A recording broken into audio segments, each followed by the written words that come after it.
nə olduğunu bilirsən? Mən də bilmirdim. Sona qədər bax, şok olasan. Bütün gün stres altında işləmək səni də çox yorur. Sonuncu dəfə özündən nə vaxt zaman ayırmısan? Şəhərin stresindən uzaq bir yer axtarırdım. Mən lüks bir yeri yox, sakitçilik istəyirdim. Və qarşıma bu məkan çıxdı.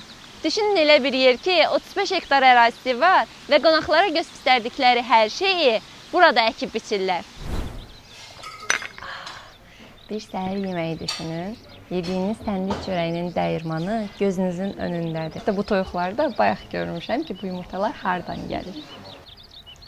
İndiki dövrdə bunu ancaq kənddə nənənin evində tapa bilərsən. Bir də təbii ki, burada. Dünyanın sadəcə 2 ölkəsində olan Altay maral buynuzunun vannaları da məhz bu sanatoriyadadır. Müntəzəm kul şəklinə götürüldükdə bədəni 10 ilə qədər cavanlaşdırdığı sübut olunub. Bura kimlər gəlib? Mən deyə bilmirəm. Səviyyəyə gir, bax,